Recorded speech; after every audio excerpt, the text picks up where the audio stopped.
Hi everyone, welcome back to my channel. Welcome to my September wrap-up. It is finally the best month of the year, October, and I'm ready to wrap up the 24 books that I read in September.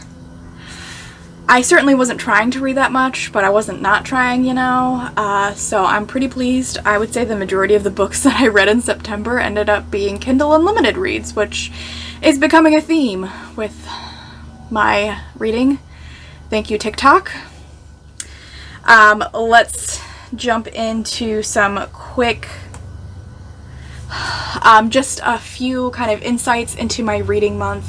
Like I said, I've been getting a lot of recommendations from TikTok. Some of them are pretty good, you know, helping out, you know, give me some good recommendations. Some of them I hate. So yeah, I'm getting suckered in, and I think it's great too with the TikTok that I am getting into so much indie recommendations, because a lot of indie authors are on TikTok, which I think is fantastic.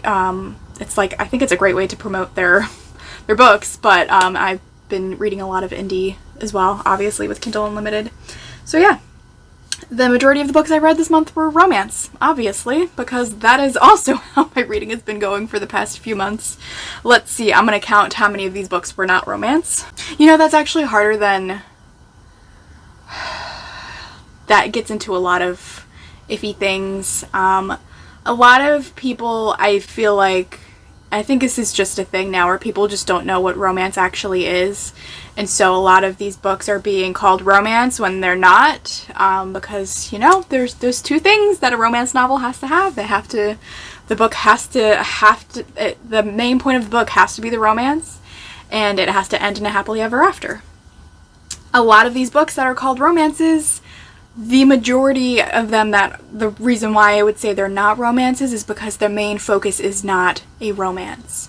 So with that being said, let's just say with books that are being marketed as a romance or being called romance, the books that are not any of those things, I would say I read 3, and even then, you might say 4 maybe. It's rough. And let's just get into the book so I can explain why. The first book that I read this month definitely is not a romance. It is The Mountains Sing, but this book is it's historical fiction about Vietnam, and it kind of spans a couple of different things, like World War II, the Vietnam War, Japanese, a lot of different periods of history that are being represented here and how it affected this particular family. It was pretty pleasantly, surprisingly to me, it was actually pretty good. I don't typically love historical fiction in general. I liked this one because I don't think I've ever read one that was the perspective from Vietnam. Actually written by a Vietnamese author. This is her first book that she has published, or that she'd written in English. We read this for my library book club, and I think it was generally well liked. A lot of people, I think, had issues with the writing style, which I think goes back to the fact that it was not written in her first language. I myself did not really have any issues with the writing style. I feel like this book is a good crossover for people who read YA and want to read adult, because I felt like the language and the writing style was so easy to understand that it wasn't like, with it being historical fiction, it wasn't like hindering it in any way. So I would say in that way it was really good. This book is really heartbreaking. There's a lot of hard crap, obviously, that happened during that time, and you know, me having not been alive during the Vietnam War, I don't really have much reference or knowledge about it, aside from like what I see in media, because I don't feel like the Vietnam War is much covered in school. So like in American history and like world history, I don't feel like I learned much about the Vietnam War, except for the fact that there were a lot of protests. But like, did I know why the Vietnam War started for Americans? No, I could not tell you. Even after reading this book, I couldn't really tell you, but that's because it's from the point of Vietnam and not America. So It's a good book. I highly recommend it if you like historical fiction.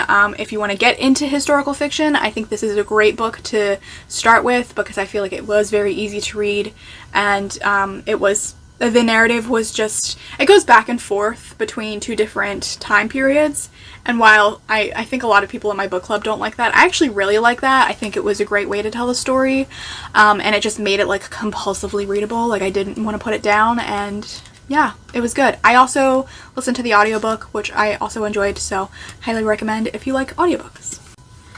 The next book I read was It Happened One Summer by Tessa Bailey.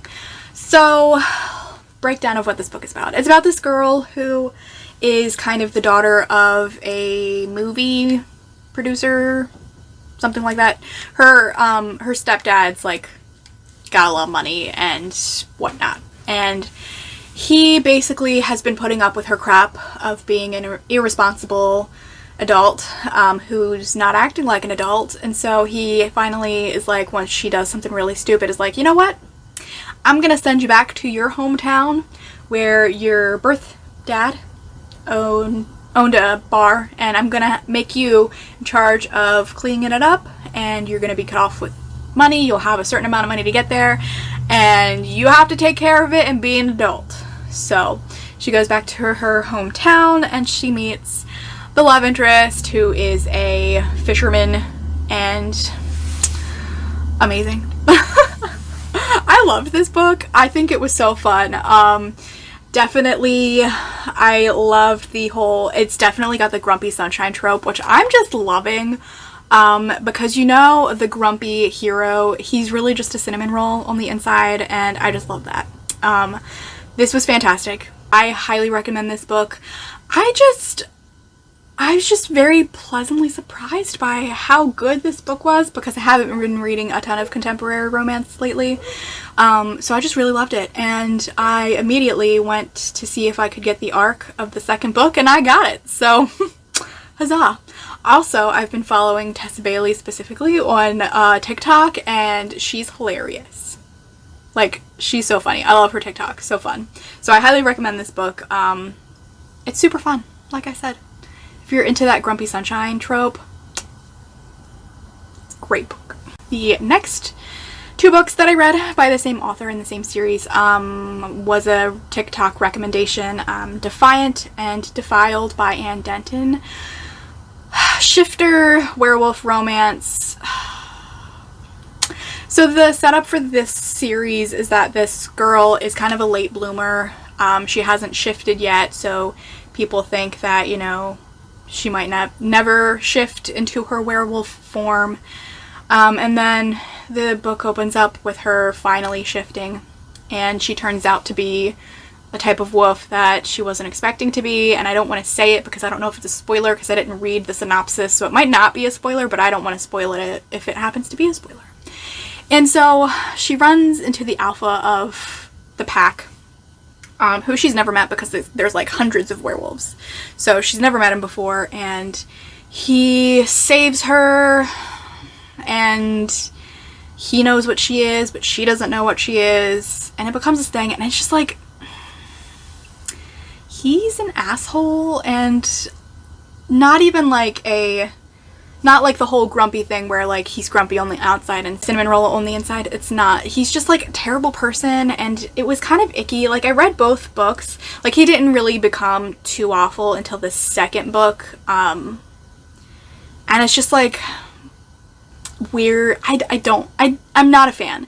I'm not really rating books right now because I feel weird about it, and I don't trust my rating system anymore. But if I had to, I'd probably give both of these books 2 stars. These are the types of books that I would say they are not romance because, first of all, neither of the books ended in a happily ever after, and neither of them really focus on romance. And then I followed it up with a quick little audiobook, Evidence of the Affair by Taylor Jenkins Reid. I did not know that she had this little novella. It's on Kindle Unlimited, and you can also listen to it, and I listened to the audiobook, and it is it's told in like an epistolary form where these two people are writing letters back and forth because the woman has found out that her husband is cheating on her with the wife of the man that she's writing to. And so they kind of build this relationship about, they both know that their spouses are cheating on them, and so they're building this relationship with each other, just trying to cope, just like they're talking about it and coping. And then like, I got this recommendation also off of TikTok, and somebody said they just really loved this, and I was like, I don't understand why though, because it's just like a short tiny book about, that's just nothing. It's like the beginning of a book that you expect there to be more of. It's just, it didn't really go anywhere.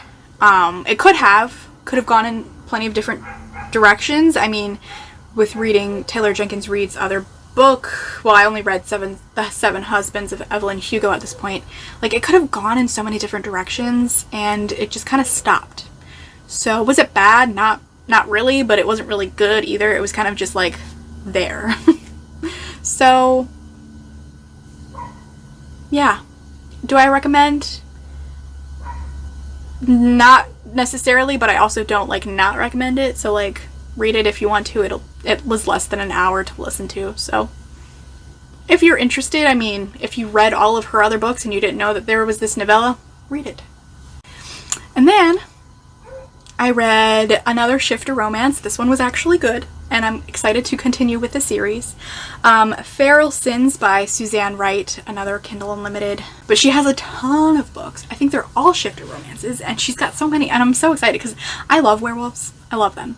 I love shifter romances. They're just my favorite thing. So this one I really enjoyed. This one is about a girl who is a part of this pack where her dad is the alpha, and she is latent, so she doesn't shift at all. Like, her wolf is a part of her, but she can't shift. And so she's really looked down on. People, like, you know, they humiliate her, and, like, she's just, like, treated terribly by her pack. And so she's about to be married off to this man from another pack to, like, form an allyship and whatnot, and she does not want to because he's creepy and does not want that relationship in her life, understandably.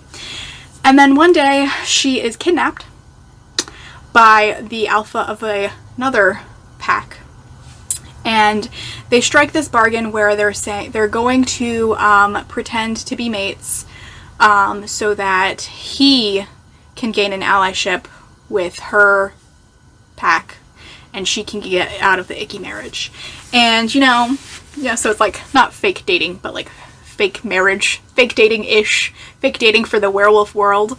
And it was so fun. I really enjoyed it. It's definitely not like lighthearted. It's a little bit hard-hitting. A lot more to this book, which I think is great. The romance was good. I feel like it was just very well done. And the world building with the werewolves and the introductions to the other packs, I'm just so excited to continue reading this series. So I highly recommend, if you're a fan of werewolves or shifter romances, this Suzanne Wright. I know she has a lot, so I would definitely recommend her, even though I've only read one of her books. So hopefully the rest of the books live up to the first one. The next book that I read was The City We Became by N.K. Jemisin. I read this for my personal book club. I think this was a right book, wrong time kind of thing, because I just didn't really enjoy reading this. And I think it's also because, like, I'm so into romance right now where if there is not a romance in a book, I don't want to read it. And unfortunately, like, I picked this book, so it's like, so the setup for this book is kind of hard to explain. It's kind of like, this is fantasy, I should say this. This is like heavy urban fantasy set in New York City, and the cities around the world all have these avatars that are the city. And I guess, like, they protect the city. I'm not really sure, honestly. It wasn't sticking with me at the time, so I'm probably going to reread it eventually, and hope that I like it more the second time. So it's interesting. I feel like there's a lot of social commentary in this book, but I do recommend this book if you like urban fantasy. Like I said, this is like mega urban fantasy because it is literally about the city. So highly recommend if you love urban fantasy. If you love New York City, I think this is a fantastic book for you to read. I do think that also this is a great book because it has so much diversity, and it makes sense because New York City has so much diversity, like historically, and just I think this is a great book because it talks about so much about like who the city belongs to. And I feel like she does a great job in that way. Very, very well written in that way, and I do still highly recommend. And then next, another TikTok wait, no, this is not a TikTok recommendation. This was off of one of the Kindle, they've got like different lists. I don't know why I was going through different lists, but this was like number 2 on the LGBTQ+ list, like number 2 bestseller, and this is the extracurricular series by Neve Wilder, and I read all 3 books because they were so good. Want Me, Try Me, and Show Me. These are fantastic. They all center around like this group of friends who live, at least one person in the couple, one person lives in the same house on this college campus. A lot of bi representation, and I'm pretty sure I read them like at the end of Bi Awareness Week, which I was like, man, what great timing. So they're all at least one character in each book is bi, and so perfect timing with that. I loved the first book. The first book was so good, and that's why I immediately went into the second book. The second book I didn't like as much, so I definitely liked the first one, then the third one, then the second one, in order of how I liked them. The first book is pretty much just lighthearted and fun, pretty much. The second book is definitely a little bit deeper, which is absolutely okay. It's just, it wasn't as fun. It wasn't as cute either. Like Jesse and Sam in the third book, they are the most adorable couple.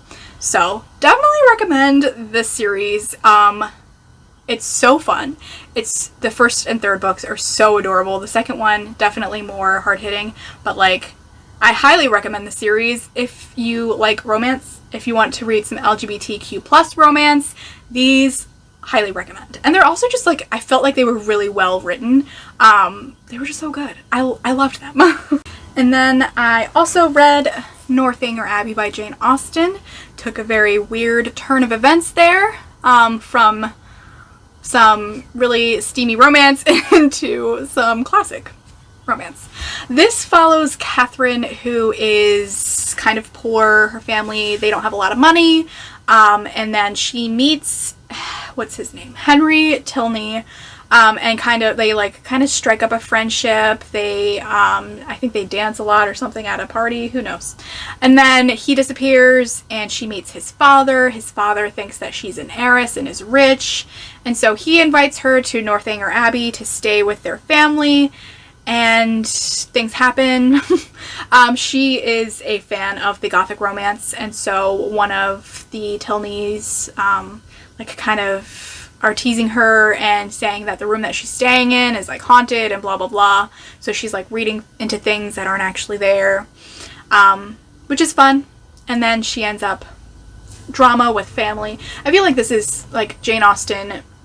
The more that I read her, the more that I can tell how much like emphasis she puts on family roles, and also like the way that we interact with our family, especially like within her different books, and how, because there's like, so far in the ones that I've read, there is a theme of family in each one and how they interact with each other. So I think it's just like really interesting, and I love that she would put that in a romance, just to have like a romance being so important, but also like the family unit being so important to the main character. So I like that. This one is still not going to beat out Emma or Pride and Prejudice as my favorite. So far, Persuasion is still my least favorite, but I think that one just needs a reread. This one is so short that I just feel like it couldn't even compare it to Emma and Pride and Prejudice. So, yeah. And also the main character isn't like... Again, I think it's just because it's so short that there's not so much development that I can really care too much about these characters like I do with Emma and Elizabeth Bennet. So like I think that was kind of its downfall, that it was just like a little too short. The next book I read was Sin and Ink by Naima Simone, which was the book club pick for Ravaged by Romance, I think the book club is called. I'm going to put their information in the description box. But I follow them both on YouTube, and then I saw that they announced this book, and I was like, ooh, tattoos. So I read it, and I was very disappointed in it. The two main characters, the hero is in love with his dead brother's wife, his dead brother's widow. Has always been in love with her before they even got married, and heroine also has feelings for the hero, so like it's taboo in that way. I don't really feel like it is, because they weren't married for that long. I mean, is it kind of weird? Sure. Would it be weird in real life? Yes. But anyway, I think what I really just didn't like about this book is that the author spent so much time on the characters feeling guilty that it was not fun. Like, it's like, this is a romance novel. Where is the romance? It definitely was like, it was short. It wasn't a very long book, so she could definitely have made it longer too, because there were so many different aspects with like the hero being a tattoo artist, and he was also like a retired MMA fighter, and like there were so many different aspects to this book, and there was just like no development in it. So this was really disappointing. I mean, honestly, it's not even that memorable. This just wasn't a very good book to me, so kind of disappointed. I am looking forward to the next book, though, that they're choosing for their book club, so stay tuned. The next book was also a recommendation from TikTok, straight from the author. I read Wounded Kiss by Willow Winters, which is another shifter romance. This one also very short. This one kind of also a little forgettable. It's about this girl who lives in this town, and they have this tradition every year where they have to, and in this world, like all of the paranormal creatures, like they're well known, like humans know about them, and so they share the world. And so like 100 years ago or whatever, the werewolves made a pact with the humans of this town where every year they would present their women of like between 19 and 21 to the wolves. And as long as like this has been happening, only one woman has ever been taken in like 100 years. So like it's kind of just like a formal kind of ceremony, but they like every woman is always terrified to go, because like whatever happened to that woman, they don't know. And so they go to the ceremony, this girl and her roommate, and they're both kidnapped by these wolves because they're their mates, blah blah blah. And then it was kind of just like a one shot, kind of just one day where you learn about the wolves, kind of, and the backstories of the women, kind of very underdeveloped. Could have done a lot more. It wasn't very long, so it could have been longer and I would have been okay with it. It was just fine. Not very memorable. Will I read other books by the author? Probably. So, I mean, there was nothing that I didn't like in this book. It was just like not a lot, and I wanted more. So yeah. And then I have my first DNF of the month. So I was reading Sweet Sin and Promises and Pomegranates by Sav R. Miller. I read Sweet Sin, which is like the prequel to Promises and Pomegranates that she has for free on her website, which I'll put a link in the description box if you want to look into that. It didn't need to be its own thing. It could have been put into that book. Whatever. It was her choice. She wrote it. Her choice. I don't really care. I DNF'd Promises and Pomegranates because it was boring. It was just like uninteresting to me. It had I'm really disappointed because the cover is amazing. It's beautiful and I wanted to put it on my bookshelf, but no, I'm not going to pay for that. Really disappointing. And I hate that it's being called a Hades and Persephone retelling. It's not. The author even puts in her author's note in the beginning of the book that it is not a Hades and Persephone retelling. She just uses their names.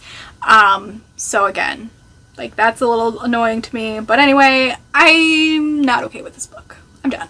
Done talking about it. Next, I read Sacrifice by Katee Robbert, which is a vampire romance. I actually really enjoyed this one. It was very short as well. I think it's less than 200 pages, but it's super fun. Also about this girl who's kind of treated like crap by her family, because she's like powerless, she's really weak. I think she's half human, I don't remember. And so she's sent by her father to be a sacrifice for this really old vampire who lives in a manor on the hill or whatever. And it turns out like he's not a horrible person like she was expecting him to be. And yeah, I think I can leave it there. You probably can see what happens from there. It's really adorable. I think it's kind of ridiculous in the way that the problem of the book is solved. Like, it's super stupid. Like, it's so dumb. But it was fun, and that's all I care about. I think there is a second book. Well, there definitely is a second book. I'm definitely going to read it eventually. I don't know if there's a third book. I hope not. I hope it's just the two. But yeah, I recommend it if you like vampires. If you like vampire romances, 100% you should read this book. And then I got sucked in to the Zodiac Academy series by Suzanne, Valentie, and Carolyn Peckham. They call it a romance. These books, as the first three that I read, they're not romances because they are no way about a romance. That is not the main focus of these books. These books are about these two twins, Darcy and Tori, who grew up in the mortal world, didn't know they were Fae because they are changelings. Their Fae parents sent them to the mortal world, and then their mortal parents were murdered, or their mortal parents died in a fire, and so they are like orphans who hop around different, foster families, and they pretty much like they live in a terrible situation, and it's just crappy life for them in the mortal world. And then one day when I think they're 19, somebody comes to the mortal world and tells them that they're Fae and that they have magic and they have an inheritance waiting for them in the Fae world because their parents were the king and queen of the Fae world, and so they have a shit ton of money. And of course they're like, heck yes, give me all this money. And he tells them that they have to go to the Zodiac Academy, which is like a college, and they have to learn about magic, and they have to pass and everything in order to get their inheritance. And so they're like, sure, let's go learn about magic, which is awesome, so that we can get a shit ton of money. Heck yes. I mean, like, I do not blame them at all. But of course, when they get there, things go wrong, because while their Fae real parents were murdered, there have been these 4 families who have been ruling over the Fae world. And so the 4 heirs of those 4 families are at the Zodiac Academy, and they basically are terrible to our main characters. They bully them. One of the twins almost dies at the end of the first book. Spoiler, sorry. So it's like heavily like bullying in the first book, and it kind of goes down. Like, they're not bullied as much. By the end of the third book, they kind of I don't know where it's going to go with the bullying. And twins are giving back as good as they're getting. Like, I mean, they're not at the point of where they're trying to murder these people because their magic isn't as strong yet because they haven't had years and years like the other people have to develop their magic. So, like, they're doing what they can. So, in that way, it's not, like, okay, but it makes it easier to stomach. And also, it just makes it fun because it's pretty much like after like the really horrible shit that happens in the first book, they're kind of just pranking each other. I have a feeling like the next book might go back into some more heavily like bullying. So if bullying is a trigger for you, do not read the series. But I really, really am enjoying the world building, and the magic system is so interesting. I will say that these books are not like the best books I've ever read. They're just super addicting. The writing is fine. The first book was very cheesy and cringy at some points. It still is a little bit here and there, I could definitely see how the writing has progressed and that they're getting better. But it's just so fun and so addicting. Like, once I finished the first book, I was like, I need the second one now. And then I felt the same thing after the second one. After the third one, I was like, I'm going to take a break, because if I read these back to back, I'm going to end up hating them. So I'm definitely going to get into the rest of the series soon, but oh my god. Highly recommend. If you like magic school books, definitely read this series. If you like Fae, if you like spice. Now the first book only has like one spicy scene, and then the next two like are a bit more spicier. They're so fun.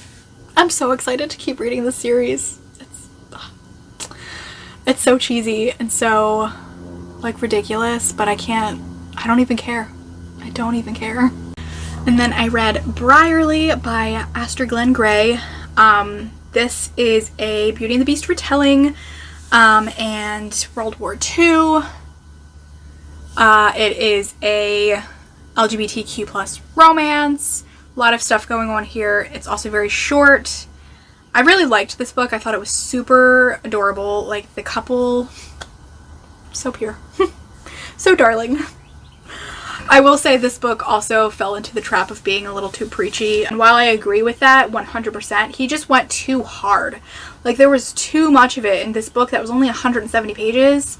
Like, if you wanted to make this book longer, I would have been fine. But, like, this is a 170 page book where you're trying to talk about a Beauty and the Beast retelling in World War II and have a gay romance. Like, that's way too many things going on for such a short book. And then for you to spend so much time preaching about this was just, it was so frustrating. I mean, it was still a really good book and I highly recommend it. It's just like, if you get annoyed by religious talk, don't read this book. I mean, I went to a Christian university, so like, I mean, I get it. I sometimes get annoyed by it too. And it was just like, it was just too much. And I'm like, I agree with what he was saying. It's just like, tone it back or weave it into the story in a better way. The next book I read was Make It Sweet by Kristen Callahan, which was super sweet. This is about our main character. She is kind of the star in a Game of Thrones-esque TV show. And in the very beginning, she is told that her character is getting cut, is getting killed off. And understandably, she's super upset. And so she goes to her house where they are shooting in Iceland. Beautiful. Get it? And she walks into her boyfriend, fiance, whoever, sleeping with another woman. So, understandably, she is distraught and, like, super upset. So she goes to this kind of estate in Southern California, I think, where, like, with, to live at this kind of, like, retreat where they're family friends or something like that. And she's going there so that she can recover from all of the horrible shit that's going on in her life. And of course she's sad because she's loved this TV series from the get-go and all of that. And the hero is a retired hockey player who had to retire because he took too many hits and now is suffering from a lot of head trauma. And he bakes. And who does not love that? I mean, for real. Amazing. And so this book is just about them. They kind of, like, in the very beginning, they do feel this attraction between them and they're both fighting it. And then they decide to go all in. And it's adorable. I really enjoyed this book. I think it was a little too slow for me. And that's why it's not, like, above and beyond kind of fantastic, but it was still adorable and I recommend it. If you're into contemporary romance, this is the book for you. And then I read this novella that's been running around TikTok that everyone's in love with. Games We Play by Dana Isley. So the setup is this woman who's a journalist goes to interview this guy who's like a gamer and he's like known for his voice and saying things while he games. And so he was like, they come up with this proposition for her to have like one night with him and just whatever. Like it doesn't really make sense to me like how easily she was like, okay. Especially since she didn't even see his face. Like that's just weird to me. Like this guy could do really awful shit to you. I mean, like, yeah, people know who he is because of, like, his gaming stuff, but, like, who's gonna believe you, for one, because he's a man, and then also, like, you don't see his face, you don't know his name. I'm like, yeah, you know where he lives, but, like, he can move. He could be like, I've never seen this woman in my life. So it's just, like, I don't know, it's weird to me that she would agree with that. Yes, it's fiction, but whatever. So yeah, I'm not as impressed with it as everyone else is. Everyone else think it's like the best thing ever. It's really not. It's not. And I know that there's going to be more in the series with the friends that you meet, which I might read them because I liked that part of the book where she meets his friends, because it was fun at that point. So maybe we'll see. Also, it's just like, it was definitely like an insta love type of thing, which I don't usually mind, but in this case I was just like you didn't even see his face for the first like few hours of your like relationship. I don't know, it's just weird. And then the last two books were a duology by Webster and Nikki Ash, and it is Torn Apart and Bound Together. These two books were okay. It's basically like the first book that I've ever read that actually named the relationship as a polyamorous relationship, which I think is cool. I don't really think there's a lot of rep that specifically says polyamorous, even though there might be plenty of books that have those types of relationships. And I thought like the second book was better in some ways. The second book was cuter, and it made me happy. It was fun. But there was like way too much. It really didn't need to be two books. It could have definitely been like chop out some of the nonsense that didn't need to be there and then put it into one book. So it is about our main character. Well, I guess they're all kind of main characters because it's told from each of their perspective. But the perspective that we first get is Ashton, and he thinks he's gay. Ashton, who is gay, and he falls in love with his girl best friend, so he's like, well, maybe I'm not gay. And then his roommate is like, well, you must be super into labels and like blah blah blah. So Ashton's like, well, maybe I'm not gay. And then the other two people were childhood best friends, so it's kind of again with the childhood best friends to enemies to lovers, and they're both like, I'm straight, and then they're not.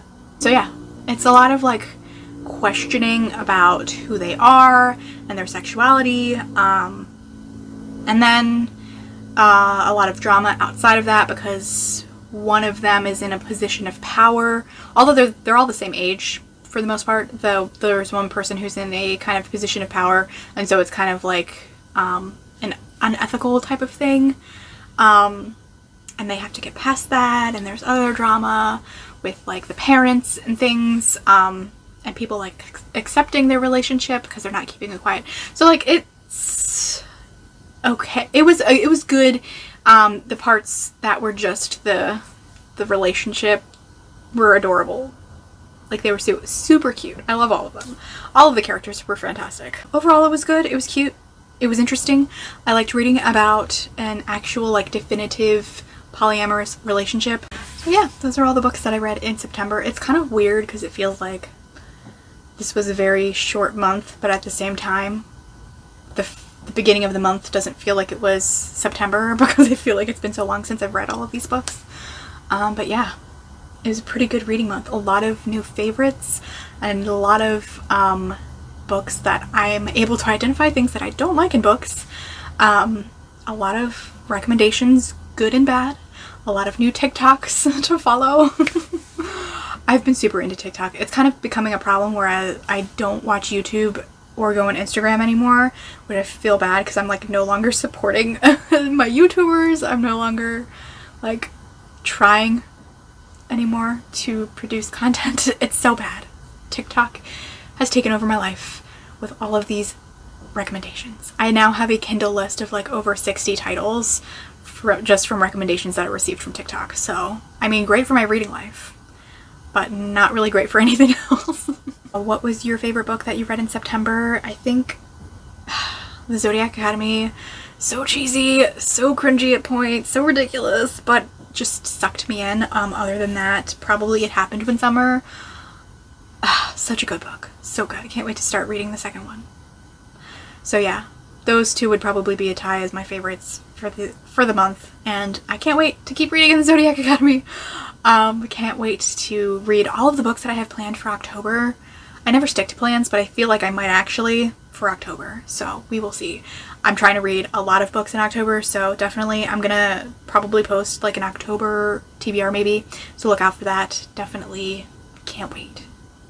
Thank you so much for watching this video. I hope you enjoyed it. If you did, please give it a thumbs up and don't forget to subscribe to my channel, and I'll see you in a new video soon. Bye!